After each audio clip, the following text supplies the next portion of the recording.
2026 সালে আলুর চাষ করে এবং আলু সংরক্ষণ করে বাংলার আলু চাষি ও আলু ব্যবসায়ীরা প্রচুর পরিমাণে লাভ করতে চলেছেন। অন্যান্য বছরের তুলনায় এই বছর কিন্তু আলুতে লাভের সম্ভাবনা অনেকটাই বেশি। গত কয়েক বছরে আলু চাষিরা আলু চাষের ক্ষেত্রে নানান অসুবিধার সম্মুখীন হয়েছেন। সেই ক্ষেত্রে সকলেই রাজ্য সরকারের দ্বারস্থ হয়েছিলেন, কিন্তু রাজ্য সরকারের কাছ থেকে তেমন কোনো সুরাহা মেলেনি। কিন্তু সামনেই রয়েছে 2026 সালে ভোটের হাওয়া, আর এরই আগে আলু চাষিদের সুবিধার্থে রাজ্য সরকার কয়েকটি পদক্ষেপ নিতে চলেছে। যেমন সার ও বীজ নিয়ে কালোবাজারির বিরুদ্ধে রুখে দাঁড়ানো, আলুর দাম না থাকলে ন্যায্য দাম দিয়ে চাষিদের কাছ থেকে আলু কিনে নেওয়া, বর্ডার যাতে সবসময় খোলা থাকে সেই দিকে ধ্যান রাখা, যে কোনো প্রাকৃতিক দুর্যোগের ফলে আলু চাষের ক্ষতি হলে চাষিদের পাশে এসে দাঁড়ানো। অর্থাৎ যা বোঝা যাচ্ছে, বাংলা চাষি ভাইদের মন পেতে মরিয়া হয়ে উঠেছেন রাজ্য সরকার। সবকিছু দিক বিবেচনা করে চাষের সুবিধার ক্ষেত্রে কৃষি নির্ভর প্রকল্প আসতে পারে, যার ফলে সারা বছর আলু চাষিরা নিশ্চিন্তে থাকবেন। বন্ধুরা, 2026 সালে আলুতে ব্যাপক পরিমাণে লাভ করতে চলেছেন সকলেই। আমরা এখন দেখে নেব আজ পশ্চিমবঙ্গের কোন কোন ইউনিটগুলিতে আলুর দাম কত টাকা রয়েছে এবং 2026 সালে আলুর দাম বাড়ার কতটা সম্ভাবনা রয়েছে।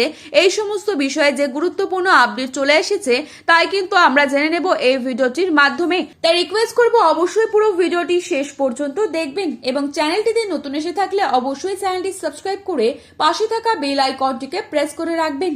আজ বাঁকুড়া জেলার কতুলপুরে নতুন আলুর দাম লক্ষ্য করা যাচ্ছে মাঠে চাষি ভাইদের জন্য 330 থেকে 350 টাকা পর্যন্ত। বর্ধমান জেলার জামালপুরে 350 টাকা ডালা কোয়ালিটি আলুর দাম। বাঁকুড়ার ইন্দাসে 300 থেকে 320 টাকা পর্যন্ত মাঠে চাষি ভাইদের জন্য। বিষ্ণুপুরে 330 টাকা প্রতি 50 কেজি রেডি। আজ পশ্চিম মেদিনীপুরের চমকাইতলাতে রয়েছে 300 থেকে 320 টাকা। হাওড়া জেলার উদয়নারায়ণপুরে 370 থেকে 390 টাকা মাঠে চাষি ভাইদের জন্য। সোনামুখীতে 300 থেকে 320 টাকা। বর্ধমানের ঘুষকরা ইউনিটে 340 থেকে 380 টাকা মাঠে চাষি ভাইদের জন্য আলুর দাম। বাঁকুড়ার জয়কৃষ্ণপুরে 300 থেকে 320 টাকা। আজ উত্তরবঙ্গের দিনহাটায় 300 থেকে 325 টাকা প্রতি 50 কেজি রেডি আলুর দাম। জলপাইগুড়িতে 325 টাকা এবং ধূপগুড়িতে 330 থেকে 350 টাকা।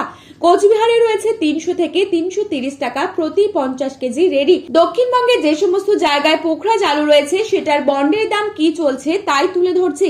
আজ পশ্চিম মেদিনীপুর জেলার চন্দ্রকোনায় জ্যোতি আলুর বন্ডের দাম রয়েছে 125 থেকে 150 টাকা। রেডি আলুর দাম রয়েছে 330 টাকা গড় কোয়ালিটি। আজ আমলাগড়া ইউনিটে জ্যোতি আলুর বন্ডের দাম রয়েছে 125 থেকে 140 টাকা, 130 থেকে 160 টাকা এবং রেডি আলুর দাম রয়েছে 320 থেকে 325 টাকা। হুগলি তারকেশ্বর ইউনিটে জ্যোতি আলুর বন্ডের দাম রয়েছে 230 থেকে 240 টাকা এবং রেডি আলুর দাম রয়েছে 520 টাকা ডালা কোয়ালিটি। আজ ক্ষীরপাই ইউনিটে জ্যোতি আলুর বন্ডের দাম রয়েছে 140 টাকা পর্যন্ত এবং রেডি আলুর দাম রয়েছে 330 টাকা।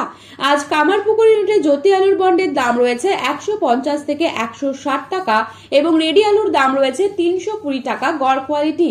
তো বন্ধুরা, এই ছিল আজকের আলুর বাজার দর সম্পর্কে গুরুত্বপূর্ণ খবরের আপডেট। প্রতিনিয়ত এরকমই আপডেট পাওয়ার জন্য অবশ্যই চ্যানেলটি সাবস্ক্রাইব করে ভিডিওটি প্রিয়জনদের কাছে শেয়ার করতে ভুলবেন না এবং আলুর বাজারে যাওয়ার আগে অবশ্যই আলুর বাজার দর সম্পর্কে যাচাই করে তবেই যাবেন। ধন্যবাদ।